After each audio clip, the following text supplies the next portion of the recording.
एजाज खोकर Virginia से हमें join कर चुके हैं। सीनियर सहाफ़ी हैं आप। एजाज साहब, बेहद शुक्रिया वक्त देने के लिए, हमें ज्वाइन करने के लिए। इस वक्त यकीनन वर्जीनिया में भी पोलिंग का आगाज़ हो चुका होगा। क्या सूरत हाल अभी तक आप देख रहे हैं? जो वहाँ के लोग हैं, किसकी तरफ ज़्यादा रुझान है, डेमोक्रेटिक या रिपब्लिकन? देखें, वर्जीनिया स्टेट जो है ये उन 7 स्टेट्स में समझे कि वो 7 स्टेट स्विंग स्टेट जिनको कहा जाता है। Virginia is also among those states जिसमें वोटर्स ज्यादातर वोटर्स फैसला नहीं कर पाते हैं इलेक्शन के दिन तक कि उनको किस तरफ जाना है।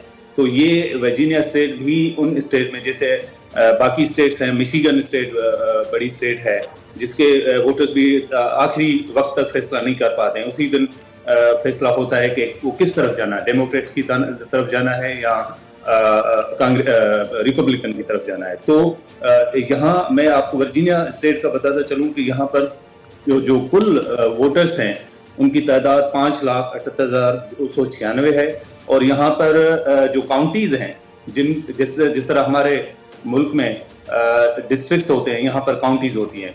तो 95 काउंटीज हैं और टोटल जो यहाँ पर काउंटीज को मिला के छोटे शहर और कस्बे, गांव जो जिसको कहते हैं आप, तकरीबन 228 हैं। और यहाँ पर जो इम्पोर्टेंट बात है वो कि मुस्लिम वोटर्स जहाँ बड़ा इफेक्ट कर सकते हैं। जिस तरह सबसे ज्यादा तादाद यहाँ अमेरिका में मुस्लिम वोटर्स की जो तादाद है, जिसमें पाकिस्तानी भी हमारे हैं, तकरीबन 3,50,000 मिशिगन में रहते हैं। तो इस हवाले से ये स्टेट जिसमें मुस्लिम वोटर्स की तादाद 2,50,000 है। सही। तो ये वो जो मुस्लिम वोटर्स हैं बड़ा अहम रोल प्ले कर सकते हैं। पोलिंग यहाँ पर जिस तरह बाकी स्टेट्स में, यहाँ पर टाइमिंग का बड़ा फर्क है डिफरेंट स्टेट्स में।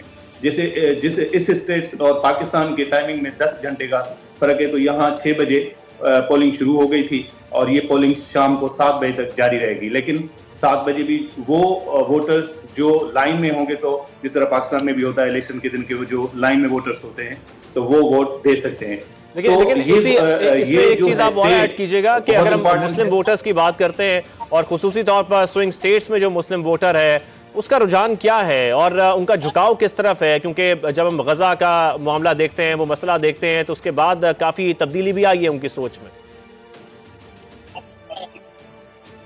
देखें, ये स्टेट जो वर्जीनिया है, जो उनकी हिस्ट्री आप बता रहे हैं, सवाए 2 इलेक्शन के बाकी इन्होंने डेमोक्रेट्स को ही सपोर्ट किया है इस स्टेट के वोटर्स ने। इस दफे थोड़ा सा फर्क आया है और जो भी गवर्नमेंट में पार्टी होती है उनको वैसे डिसएडवांटेज होता है, जिस तरह पाकिस्तान में भी होता है। जो पार्टी इक़्तिदार में होती है तो उनको थोड़ा सा उनका पलड़ा भारी नहीं होता है, और जो अपोजिशन में होता है। और फिर ट्रंप ने जिस तरह से अपनी कैंपेन चलाई है बाकी स्टेट्स में, पूरे अमेरिका में, और जिस तरह उस पर अटैक हुआ है, तो थोड़ा सा उनकी तरफ झुकाव है। लेकिन मैंने आपको जिस तरह पहले बताया कि ये स्टेट भी उन 7 स्टेट्स में शामिल है जो स्विंग स्टेट है, और वोटर्स तब तक यानी आखिरी दिन तक भी फैसला जिस दिन इलेक्शन, जैसे आज इलेक्शन हो रही है, तो फैसला नहीं कर पाते हैं। तो वो किस तरफ जाएंगे, डेमोक्रेट्स की तरफ जाएंगे या रिपब्लिकन की तरफ जाएंगे, ये तो पता आज इलेक्शन के बाद ही चलेगा कि किस तरह जाता है। सही, ठीक है। कमेंट आपका आ गया, साथ रहेगा। मारिया सुल्तान साहिबा हमें ज्वाइन कर चुके हैं, माहिर बैनुल अक़वामी उमूर हैं। आप बेहद शुक्रिया वक्त देने के लिए, हमें ज्वाइन करने के लिए। कहिएगा, अमेरिका की ये इलेक्शन एक तरह से सुपर पावर की इलेक्शन है, और ये सुपर इलेक्शन ऐसे कि पूरी दुनिया की नज़रें इस पर जमी हुई है, क्योंकि कहा यह जाता है कि अमेरिका के इलेक्शन बहुत सारे मुल्कों से पॉलिसीज जो है उसकी तब्दीली पर इम्पैक्ट डालते हैं। तो स्पेशली मैं पाकिस्तान के हवाले से सवाल करना चाह रही हूँ कि पाकिस्तान में चाहे ट्रंप जीते या फिर कमला जीते, क्या इम्पैक्ट हो सकता है पाकिस्तान के साथ अमेरिका की पॉलिसी का?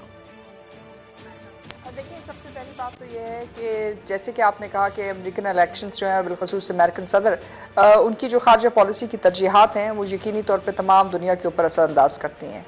इसी सूरत हाल में पाकिस्तान को अगर आप गौर से देखते हैं तो पाकिस्तान के लिए हक में बेहतर होगा अगर ट्रंप जो है यूएस प्रेसिडेंट बनते हैं। उसकी 2-3 वजूहात हैं। एक तो ये वजह है कि तारीखी तौर के ऊपर तारीखी पस मंजर में अगर आप देखें तो रिपब्लिकन्स के ताल्लुकात हमेशा पाकिस्तान के साथ बेहतर हैं। इसके अलावा वो तजारत को फ़रोग़ देना जो है अपनी एक तरह से आप तरजीहात में से समझते हैं।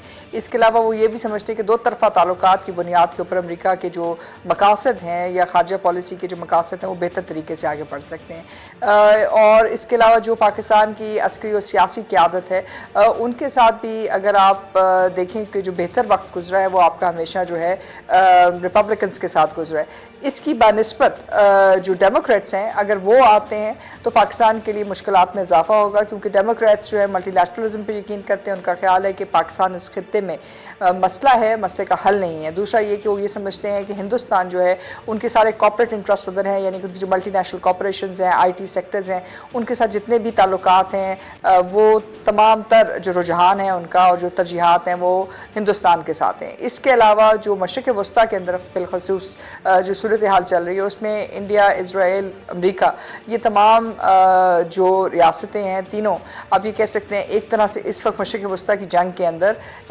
एक ही हिकमत अमली इख्तियार किए हुए। उसी का इम्पैक्ट आपके ऊपर कश्मीर पे भी होता है, क्योंकि जाहिर है एक सपोर्ट की बेसिस के ऊपर दूसरी सपोर्ट आती है।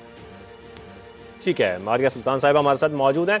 यहाँ पर अपने नाज़रीन को ये भी बताएं कि अमेरिकी सदर जो बाइडन ने भी अवाम को वोट डालने की ताकीद की। सोशल मीडिया पैगाम में सदर बाइडन ने लिखा कि बाहर निकलें, वोट डालें, आए मुल्क और मिलकर कमला हैरिस को कामयाब करके तारीख रकम कर दें। तो उनकी जानिब से ये एक्स पर पोस्ट किया गया है जो बाइडन की जानिब से।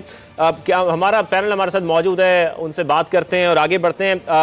अब हम बात कर रहे थे तलत साहब से। तलत रशीद साहब, आपकी जानिब में आऊँगा और हम थोड़ा सा इसी डिस्कशन को आगे बढ़ाएं कि अगर हम बात कर रहे थे डोनाल्ड ट्रंप की, और जब हम देखते हैं अमेरिका में तो जो शहरी हैं उनकी इस वक्त प्रायोरिटी ये है कि जो इन्फ्लेशन है, जो महंगाई है, उसमें कमी आनी चाहिए। क्या प्लान है डोनाल्ड ट्रंप का कि अगर वो ये सदारती इलेक्शन जीतते हैं तो उसके बाद वो महंगाई में कमी लाएंगे, इन्फ्लेशन में कमी लाएंगे?